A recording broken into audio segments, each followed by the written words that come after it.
Assalamualaikum warahmatullahi wabarakatuh. Ya, pelajar-pelajar sekolah agama Seri Sabak Uni.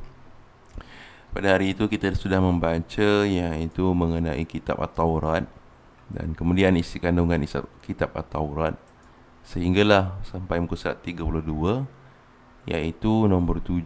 Kitab At-Taurat merupakan kesinambungan kitab yang terdahulu iaitu Az-Zabur.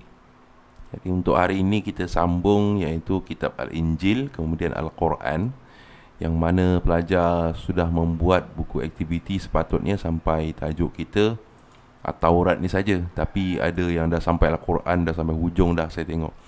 Jadi semangat membuat kerja tu amat membanggakan, sehingga saya tak suruh pun dia dah buat dulu dah. Cukup bagus sangat lah tu. Jadi untuk hari ini, pelajar-pelajar sekalian, kita baca dahulu ayat Quran iaitu mengenai surah Al-Ma'idah, mengenai kitab-kitab At-Taurat ini. Kemudian kita akan masuk kitab Al-Injil. Kita baca dahulu. Bismillahirrahmanirrahim.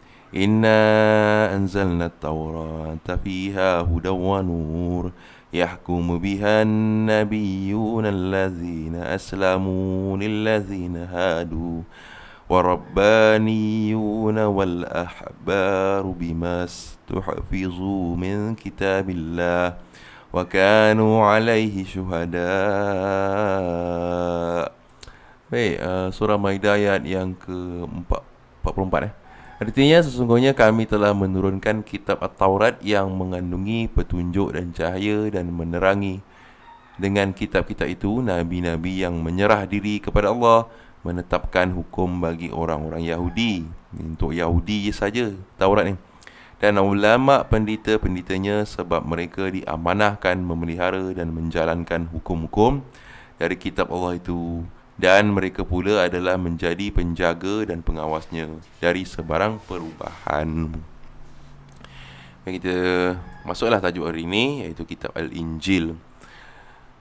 1. Kitab Al-Injil diturunkan kepada Nabi Isa alaihissalam untuk disampaikan kepada kaumnya iaitu Bani Israel.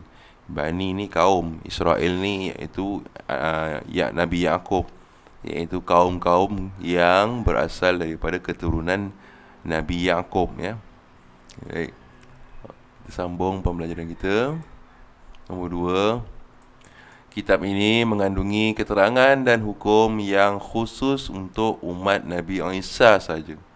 Nabi Isa, umat Nabi Isa siapa tadi itu? Iaitu Bani Israel sahaja, tidak untuk semua orang. 3. Pengikut Nabi Isa alaihissalam telah mengubah suai kitab Al-Injil untuk dijadikan panduan agama Kristian. Jadi kitab Al-Injil ni yang asal sudah diterjemah ke dalam bahasa Inggeris, dalam bahasa apa semua, sehinggalah beberapa peringkat sehingga menjadikan dia telah terubah daripada yang asal. Yang asalnya bahasa dia kita telah belajar iaitu Suryani, ya, bahasa Aryan.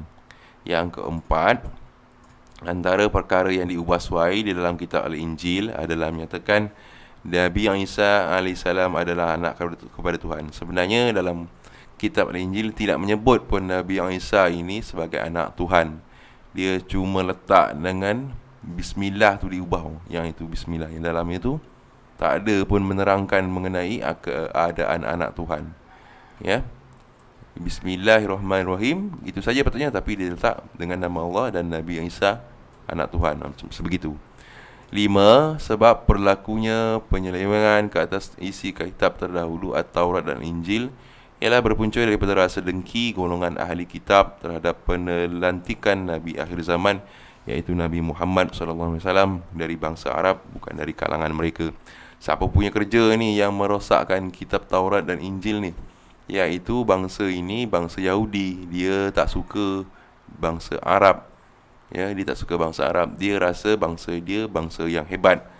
Oleh itu dia pun ubahlah kitab Al-Injil itu tentang iaitu penurunan Nabi akhir zaman. Yang keenam, kita wajib percaya bahawa Al-Injil adalah sebuah kitab yang diturunkan oleh Allah Subhanahu Taala kepada Nabi Isa alaihissalam. Jadi kita kena percayalah bahawa Nabi Isa dapat kitab namanya Al-Injil. 7. Ajaran yang terkandung dalam kitab Al-Injil itu tidak boleh diguna pakai langsung pada masa kini kerana telah dimansukhkan dengan turunnya Al-Quran. Sebenarnya kitab Al-Injil itu dah tak boleh pakai kerana Injil itu adalah untuk kaum Nabi Isa alaihissalam saja. Kita lihat ayat suci Al-Quran. Bismillahirrahmanirrahim. وَقَفَّيْنَا عَلَىٰ آثَارِهِمْ بِعِيسَى ابْنِ مَرْيَمَ مُصَدِّقًا لِمَا بَيْنَ يَدَيْهِ مِنَ التَّوْرَاةِ وَآتَيْنَاهُ الْإِنْجِيلَ فِيهِ هُدًى وَنُورٌ. Surah Al-Maidah ayat yang ke-46. Dan kami utuskan Nabi Isa alaihissalam, ibnu Maryam. Ibnu ni bin, anak. Maryam tu mak dia.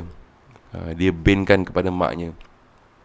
Mengikuti jejak langkah mereka, Nabi-Nabi Bani Israel, untuk membenarkan kitab At-Taurat yang diturunkan sebelumnya, dan kami telah berikan kepadanya kitab Al-Injil yang mengandungi petunjuk hidayah dan cahaya.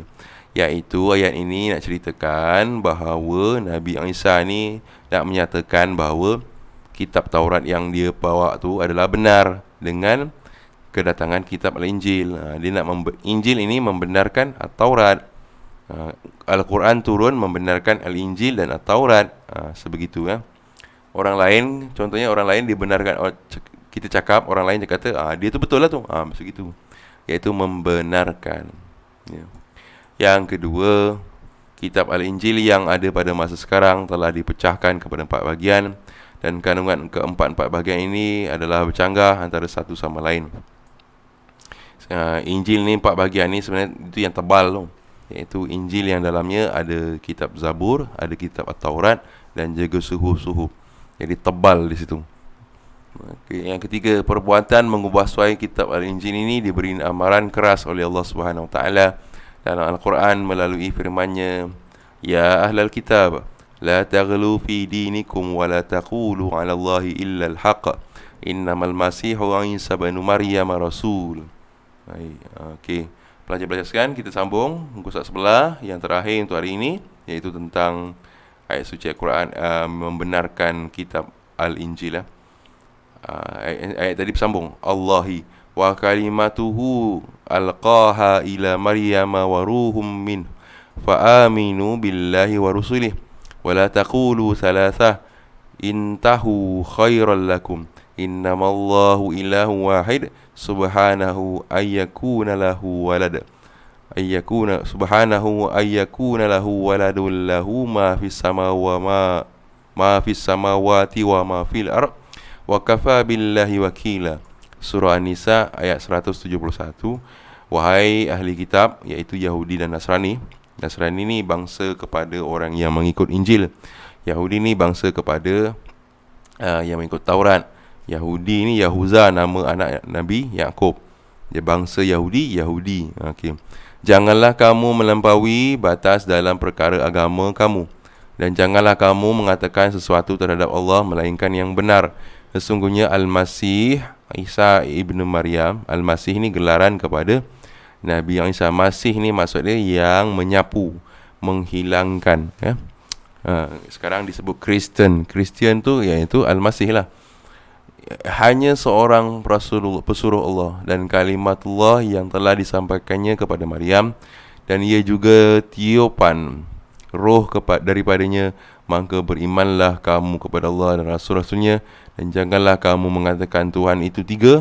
Berhentilah daripada mengatakan yang demikian, supaya menjadi kebaikan bagi kamu. Hanya sahaja Allah Subhanahu Wa Taala ialah Tuhan yang Maha Esa, Maha Suci Allah Subhanahu Wa Taala daripada mempunyai anak. Bagi Allah jualah segala yang ada di langit dan yang ada di bumi, dan cukuplah Allah menjadi pengawal yang mentadbirkan sekalian makhluknya. Jadi orang-orang Kristian menyatakan Nabi Isa itu sebagai anak Tuhan. Kemudian ada Roh Kudus. Roh Kudus ini adalah sebenarnya malaikat Jibril, atau juga kadang-kadang roh ini disebut sebagai cahaya Nabi Muhammad, tapi diterjemahkan kepada Tuhan yang ketiga, iaitu dalam bentuk roh Holy Ghost ya. Jadi dia kata Tuhan tu ada 3 bentuk. Tuhan Bapa, Rohul Kudus, dan juga Nabi Isa. Sesekali kadang-kadang dia kata Tuhan Ibu, itu Maryam. Jadi 4 ke apa?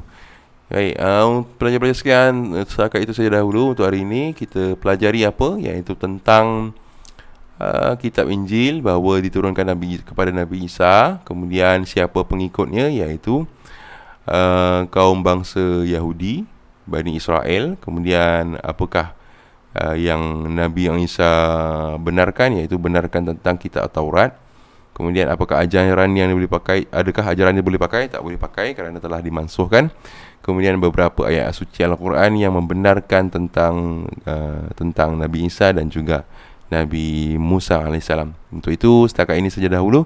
Jadi untuk buku aktiviti itu sebenarnya kalau pelajar-pelajar nak buat, sehingga saya tak tahu muka surat, sehingga tajuknya iaitu kitab Al-Injil saja. Kalau lebih kepada Al-Quran tu dah lebih lah tu. Jadi saya berjumpa lagi. Assalamualaikum warahmatullahi wabarakatuh.